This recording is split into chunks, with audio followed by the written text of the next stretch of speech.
오늘 룻기서를 읽었습니다. 룻기서 우리 집사님이 읽어주셨는데 사실 전 마지막 부분을 가지고 저는 설교 제목을 뽑았습니다. 어머님 백성이 내 백성이 되고 어머님 하나님이 내 하나님이 되리니. 사실 어떻게 단순한 것 같지만 상당히 거기 신앙적 고백이 있겠다 싶어서 그래서 그 부분을 가지고 설교 제목을 뽑았습니다. 저희가 이 세상을 살면서 매일매일 우리는 선택을 하면서 살죠. 오늘 아침에도 내가 이 옷을 2번 갈아입었습니다. 첫 번째 입었다가 백경미 권사한테 빠꾸 맞아가지고 이거 입고 한 바퀴 돌았더니 오케이 해가지고 이 옷 입고 왔습니다. 우리가 이런 선택을 합니다. 이런 사소한 선택이죠. 우리는 매일 무엇을 먹을까, 무엇을 입을까, 무엇을 할까 라는 선택을 해야만 합니다. 그리고 그것은 우리 일상생활에서 일어나는 사소한 선택들이죠. 그러나 어떤 선택은 사실은 내 인생에 있어서 우리들 자신에 있어서 중요한 변곡점이 되는 그런 무거운 선택을 해야 될 때만 해야만 하는 그럴 때도 있습니다. 그러나 우리가 선택을 하는데 그냥 선택을 하진 않잖아요. 우리는 이 선택이 올바른가? 내가 그동안 알고 있는 지식, 경험, 살아온 삶, 모든 것을 다 동원해서 가장 올바른 선택을 하려고 노력을 하죠. 그리고 그 선택에 대한 책임은 내가 지는 거죠. 그렇죠. 그것이 우리 삶 속에서의 선택입니다. 그리고 우리가 모르는 선택도 많이 있죠. 무심코 하는 선택. 어떤 단어를 선택할 때 무심코 선택해서 던지는 말.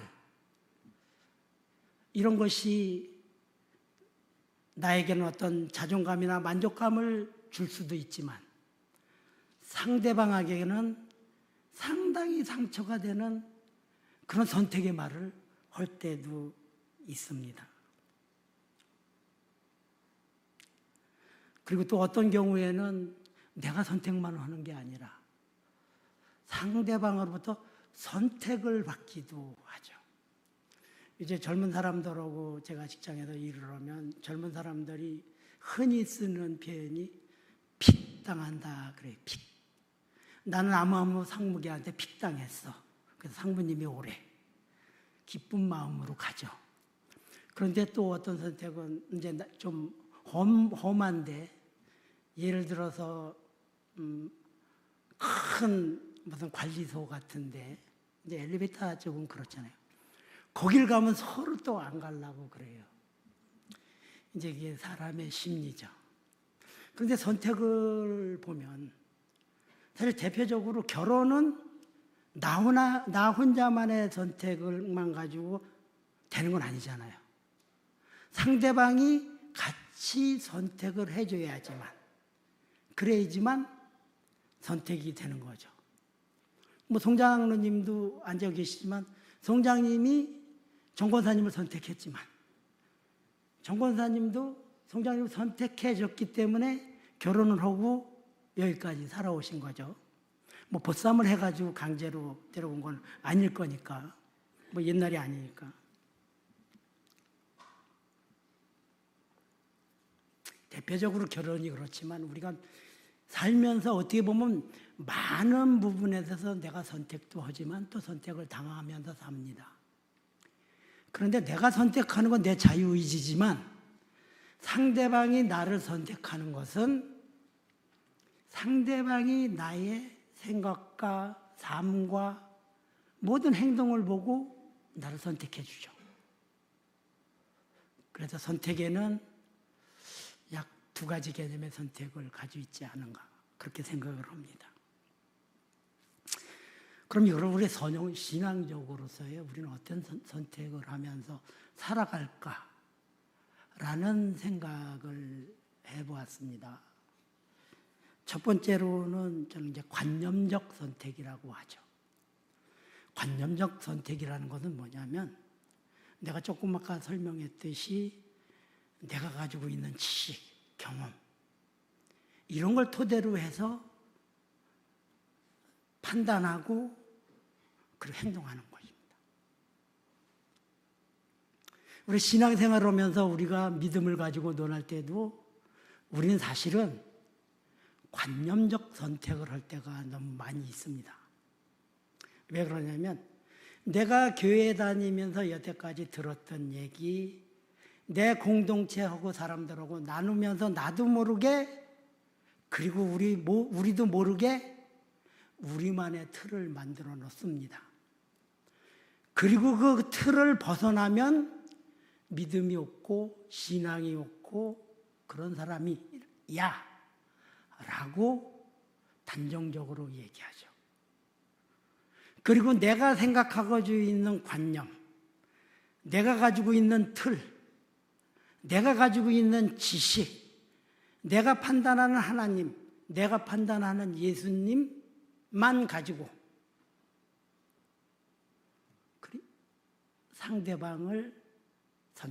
상대방의 신앙을 판단하죠.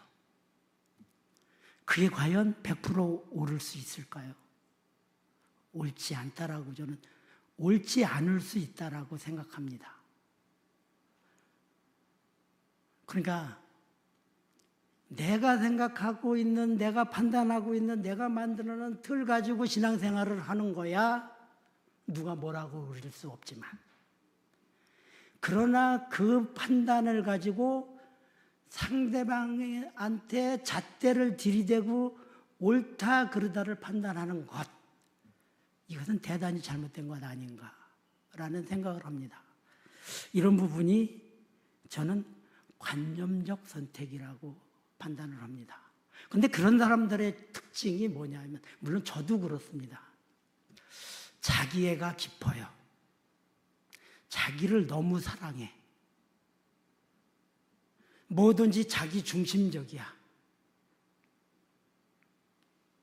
자기가 최고야. 나의 자존심을 건드는 건 못 견뎌.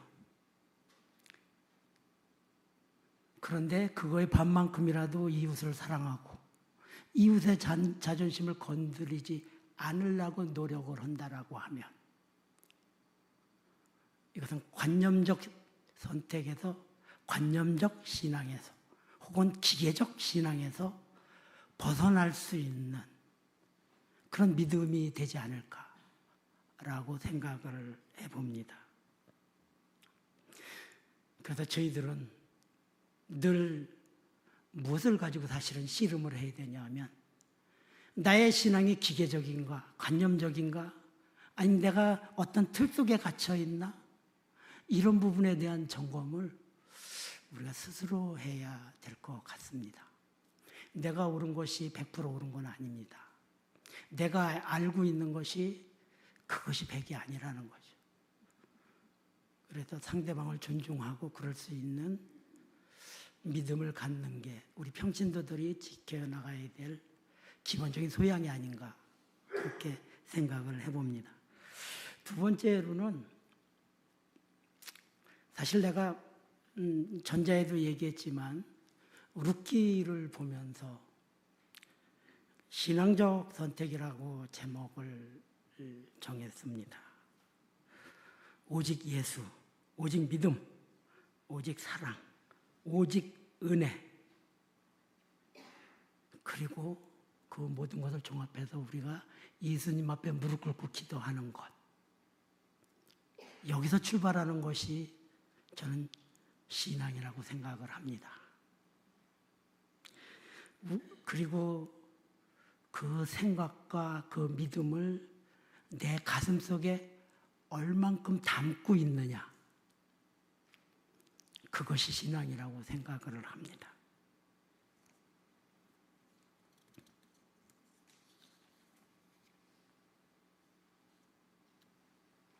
룻기서를 보면 둘 다 이방 여인이죠. 오르바와 룻, 그리고 나오미의 며느리죠. 그런데 두 사람의 선택은 확연히 틀립니다. 오르바는 관념적 선택을 한 여인이라고 하면,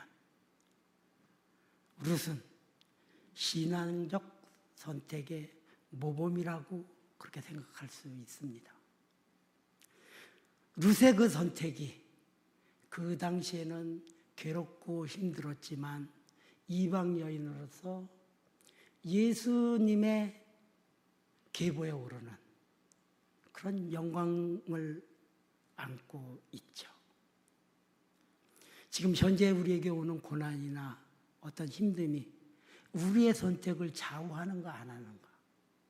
자, 우리의 선택은 지금 당장 나한테 다가오는 어려움, 힘듦 이런 게 지대한 영향을 주는 선택인가? 아니면 오직 예수, 오직 하나님만을 바라보는 그런 선택인가? 오늘 룻의 선택을 보면서 여러분들이 한번 되돌아보는 그런 계기가 되시기를 바랍니다. 룻뿐만이 아니죠.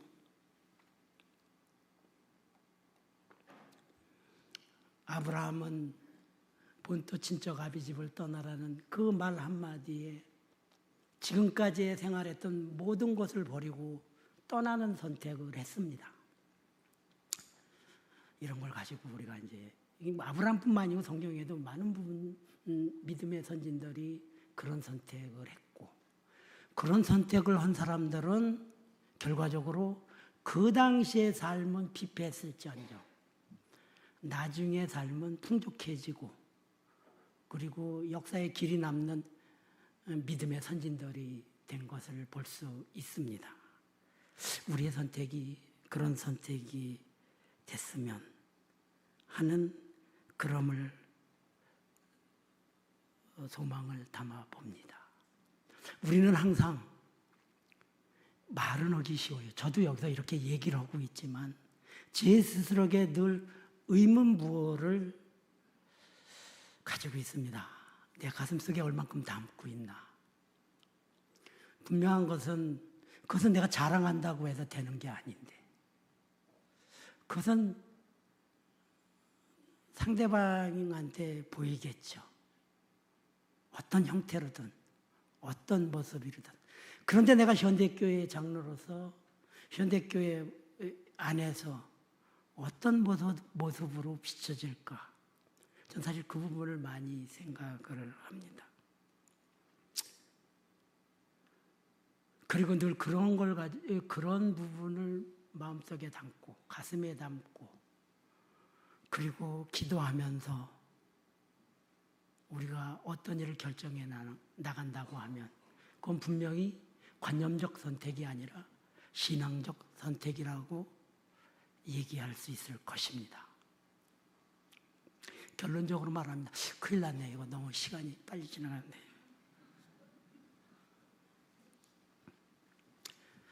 중국 명나라 때 분인 홍자성이라는 사람이 있습니다.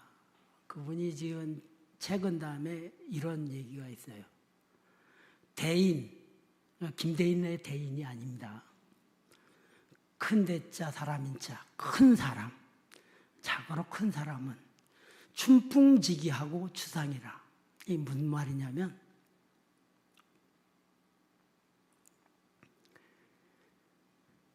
타인을 대할 때는, 남을 대할 때는 봄바람처럼 훈훈한 바람, 훈훈하게 남을 대하고 넉넉하게 대하고, 나 자신을 대할 때는 가을 찬소리처럼 엄격하게 대하라. 이런 내용입니다. 그리고 이 사람은 이거를 결론 지으면서 이것이 사람의 근본이요 도리다라고 생각을 합니다. 우리들 삶은 어떻습니까? 우리들 믿음은 어떻습니까? 우리가 믿음을 가지고 신앙을 가지고 같이 판단을 할 때 나 자신에게는 너무 후하게 점수 주는 거 아닙니까? 그리고 남에게는 너무 엄격하게 대하는 거 아닙니까? 반대로 해야죠. 나 자식에는 엄격한 잣대를, 그리고 이웃에 있는, 내 옆에 있는 형제 자매들에게는 넉넉하게 이해해주고 기다려주고, 그런 부분이 신앙이 아닐까, 그렇게 생각을 해봅니다. 몇 년 전에 JTBC인가요? 거기서 이제 명사들의 초청이라는 시간을 가져가지고 매주 이 사회 지도층들을 출연시켜서 대담을 나누고, 그다음에 관객들하고 대화하고 뭐 그러는 프로그램이 있었어요. 그런데 우리가 잘 아는 법륜 스님 아시죠? 법륜 스님. 그분이 와가지고 중문즉설 강연 뭐 이렇게 해가지고 얘기를 나누는 걸 봤어요. 그런데 거기 어떤 분이 이제 대화를 하니까 손을 들어가지고, 기독교에서는 천국이 있다고 하는데 스님 생각은 어떠십니까? 라고 질문을 한 적이 있어요. 아마 그거 여러분들 저기 JTBC 그거 찾아보면 있을 거예요. 그랬더니 법륜 스님이 이제 이렇게 얘기를 했어요. 심령이 가난한 자는 복이 있나니 천국이 저희의 것이며. 자, 이거를 딱 얘기하면서 성경에 쓰여 있으니까 있겠죠. 네, 이렇게 얘기를 했어요. 자, 법륜 스님이, 자, 이거를 안다고 해서 믿음이 있다라고 우리가 얘기할 수 있을까요? 자, 아는 것하고 믿음이 있는 것하고는 분명히 틀려요. 그죠? 그런데 분명히 법륜 스님은 성경을 읽었고 성경을 통해서 가지고 있는 지식을, 물론 그 시간의 분위기는 뭐 엄숙한 분위기가 아니기 때문에 사람들이 와 하고 웃고 말았지만, 교회를 다니는 사람의 입장에서는 저 말이 저렇게 가벼운 말인가 라는 생각을 했던 적이 있습니다. 세상 사람들이, 교회를 안 다니는 사람들도 성경에 대해서 우리보다 더 잘 아는 사람들도 많아요. 그리고 그 사람들하고 대화를 나누면 그 사람들이 그 지식을 바탕으로 해서 마치 뭘 파헤치듯이 낱낱이 이것은 잘못되고 이것은 잘못되고 이렇게 얘기를 하면서 대화를 이끌어가려고 그러는 경우가 많이 있어요. 그것이 신앙의 본질은 아니죠. 그죠? 성경을 많이 읽고 많이 아는 것이 신앙의 본질이라고 하면, 그럼 우리는 성경 66권을 다 외우면 그러면 천국 가나요? 그렇지 않잖아요.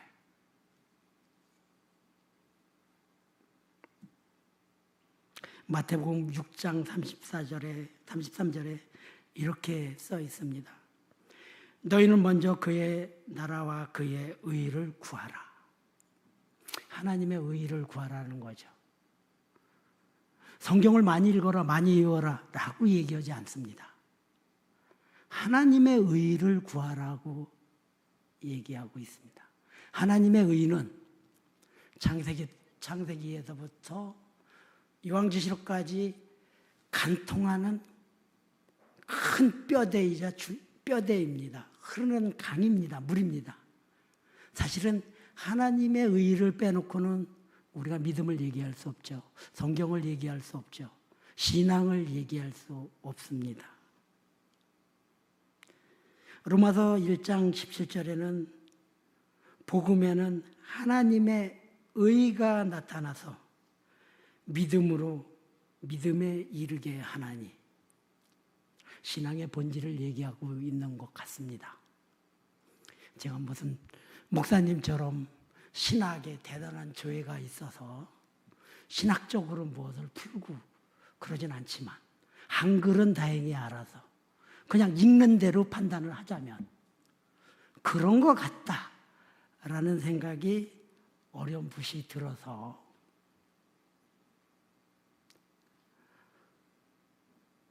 우리는 예수님의 사랑을 얘기하고 헌신을 얘기하고 십자가의 보혈을 얘기하고 그리고 우리는 이렇게 살아야 되는 것이 하나님의 뜻대로 사는 것이었다라고 늘 얘기하고 있지만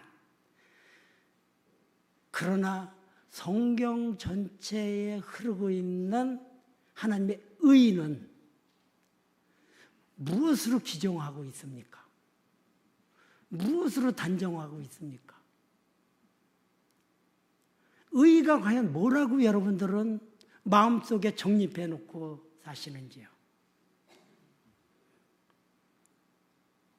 여러분들의 삶이라고 생각을 합니다. 신앙 안에서의 삶입니다. 절에 가서 나무아미타 부르면서 사는 게 하나님의 의가 아니고 교회 안에서 우리의 믿음의 공동체인 우리들이 만들어가는 것, 만들어가는 분위기, 그리고 향하고 있는 방향, 이것이 하나님의 말씀에 기초했다면 이것은 현대교회에 흐르는 하나님의 의가 될 수 있다라고 생각을 합니다.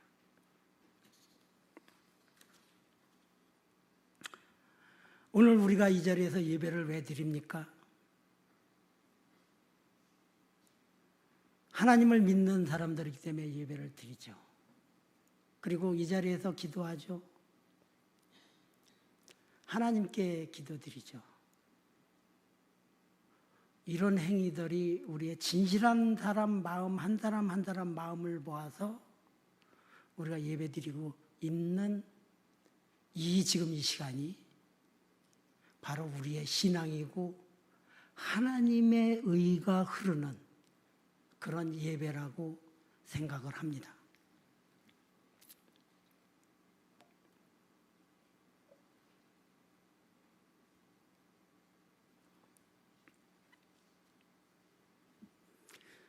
우리가 신앙 안에 있다라는 것은 어떻게 보면 철저하게 내 생각은 배제시키는 것이 신앙에 있다라고 생각하는 것이라고 저는 생각을 합니다. 철저하게 내 판단을 배제시키는 것, 철저하게 나의 행동을 제어하는 것, 나가 아니라 하나님의 말씀에 근거한 그러한 생활을 하고 그런 행동을 한다면 그럼 올바른 신앙을 가지고 있다라고 얘기할 수 있겠죠. 제가 평신도주일 날 대단하게 신학적인 뭐를 해가지고 그럴 수는 사실 없어요. 그러나 다만 내가 신앙생활을 초등학교 3학년 때부터 했으니까 한 60년 가까이 돼갔네요. 그 신앙생활을 하면서 내 나름대로 내 마음속에 정립해 오고 있는 나의 생각, 그걸 정리하다 보니 이렇게 정리가 되네요. 물론 여러분들 생각하고 틀릴 수 있습니다. 여러분들이 느끼는 거하고 틀릴 수 있습니다. 여러분이 믿는 믿음하고 틀릴 수 있습니다. 그럼에도 불구하고 저는 이 말씀을 전하기 위해서 성경을 읽었고 찾았고 하나님의 의를 얘기하고 있는 것입니다. 여러분들이 그런 쪽으로 받아들여 주셨으면 감사하겠고요.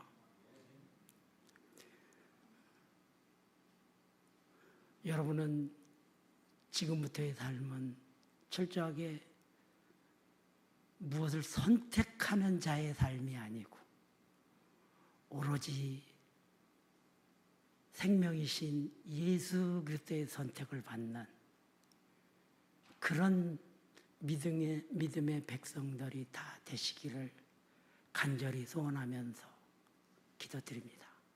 감사합니다. 기도하겠습니다. 하나님 아버지, 오늘 우리는 룻의 삶을 통하여 저희들의 삶을 반추해보는 시간을 가져보았습니다. 룻뿐만 아니라 모든 믿음의 선진들의 삶이 오늘 이곳에 모인 우리들의 삶이 되게 하여 주시옵소서. 성시 순례 중에 있는 목사님의 건강을 지켜주시고 육신의 질고로 어려움을 겪고 있는 모든 성도들의 아픈 부위를 우리 주님 능력의 오른손으로 친히 안수하여 주시어서 모두가 깨끗이 낫는 역사가 일어나게 하여 주시옵소서. 이 모든 말씀 예수 그리스도 이름으로 감사하며 기도드렸나이다.